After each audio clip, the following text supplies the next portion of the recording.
I'm a conservative in America, and I'm watching CNN, just for the straight middle of the road. That's what I hear for 15 minutes, is it's great, and then Lonely Scott. It does look, I mean, and when you see the path, it does look like tokenism. It's kind of like the same as The View. It's like it's almost better to have nobody there, like MSNBC, than to have this. I'm a conservative in America, and I'm watching CNN just for the straight middle-of-the-road coverage. But what I hear for 15 minutes is, it's great. And then, Lonely Scott, it does look like tokenism. It's kind of like The View. Honestly, it's almost better to have nobody there, like MSNBC, than to have just Bill Maher. He did it again. CNN's so-called voice of reason, Kaitlan Collins, walked straight into the lion's den, only to get absolutely torn apart. It wasn't just a takedown. It was a complete dismantling. Maher didn't just call out her bias, he exposed it, piece by piece, leaving her scrambling for a response. It was brutal. It was hilarious.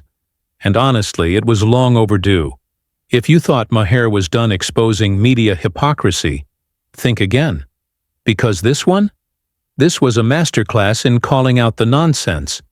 It all started with a simple clip, one that showed just how deep the deception goes. On the freeze in federal funding, who advised the president on the legality of telling government agencies that they don't have to spend money that was already appropriated by Congress? Well, as the OMB memo states, this is certainly within the confines of the law. The White House counsel's office believes that this is within the president's power to do.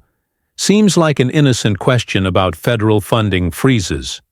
But really, it was a trap, an attempt to corner the White House into a contradiction. But instead of catching anyone off guard, all she did was expose her own agenda. Maher had enough.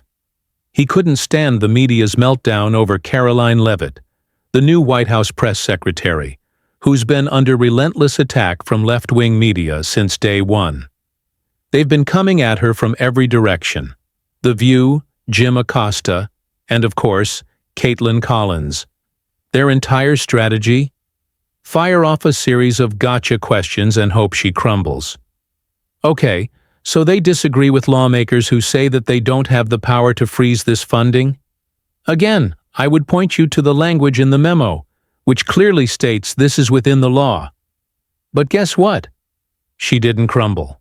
She fired back, with confidence, composure, and most importantly, the truth. Collins tried to trap her with a question about Trump's decision to fire prosecutors, something completely within his presidential authority. And yet, she asked anyway, hoping Leavitt would stumble. She didn't. She gave a direct, no-nonsense answer. Did Kaitlan let it go? Of course not. Desperate to salvage the moment, she doubled down, trying to corner Leavitt into admitting wrongdoing. And that's when it all fell apart. Collins pressed on, making it sound like the administration was picking and choosing which laws to follow. But Leavitt was ready. She didn't just answer. She demolished the entire premise of the argument. The law was on Trump's side. Executive authority is crystal clear. You're confident that if lawsuits are brought over those prosecutors being fired, you will win in court? Yes. This was a memo from the Presidential Personnel Office. The president is the leader of this White House.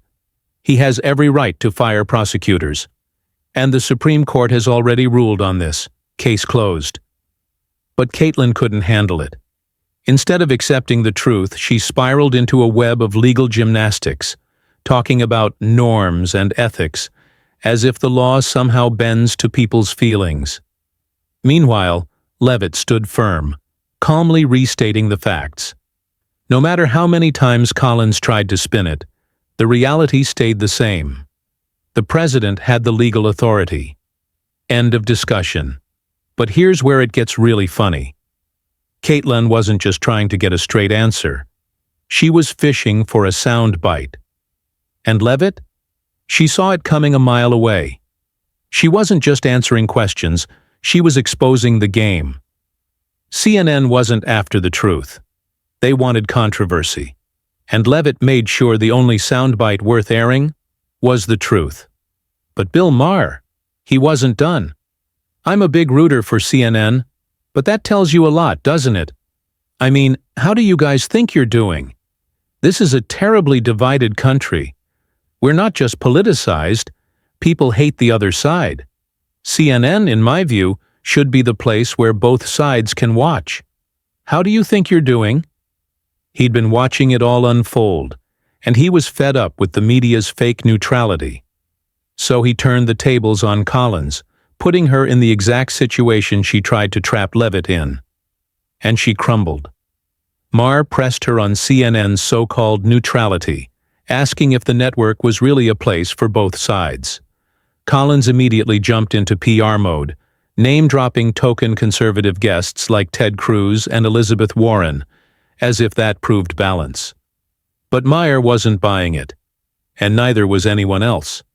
Cherry-picking a couple of right-leaning guests doesn't cancel out the overwhelming left-wing slant. It's like dropping a green grape into a bowl of red ones and calling it a fruit salad. Maher called it out for what it was: tokenism. He ripped apart Collins' argument, saying it was worse for CNN to pretend to be neutral while pushing an obvious agenda. At least MSNBC owns its bias. But CNN? They disguise it under the illusion of balance. He didn't stop there. He tore into CNN for treating conservative guests like villains in a courtroom drama, getting interrupted, misquoted, fact-checked in real time, while left-wing guests get softball interviews and glowing praise. And then Maher dropped the bombshell. CNN's fake neutrality isn't just dishonest, it's dangerous. It fuels division. It misleads viewers. It erodes public trust. If CNN wants to lean left, fine, own it. But stop pretending to be something you're not. You'd think Collins and her media allies would ease up after that beating. Think again. This time, they tried to corner Leavitt on fraud within the Social Security system. She mentioned that the Trump administration uncovered $71 billion in fraud. And boom, the media pounced. According to an IG report from the Social Security Administration, there was $71 billion in fraud in a single fiscal year. To be clear, that $71 billion was from 2015 to 2022, so it wasn't in just 1 year. And so began the nitpicking. Are you defending $71 billion in fraud? Peter, that's a lot of money. Why is the media more focused on correcting her phrasing than addressing massive government waste? They thought they had their gotcha moment. But Leavitt flipped the entire script. Are you seriously trying to defend $71 billion in fraud? Silence. Not one journalist wanted to touch it. They were too busy nitpicking her words to focus on the truth. At this point, Maher was furious. Collins tried to defend herself by saying, "I'm from Alabama. I have a conservative family. They trust me." Maher wasn't buying it. Being from a red state doesn't make you unbiased. Journalism is about integrity, not geography. Her claim that her Republican family watches her show? Maher shut it down. Of course they watch, because she's family. That doesn't mean CNN is neutral. The entire argument was smoke and mirrors, and Maher blew right through it. Meanwhile, Leavitt was on a roll.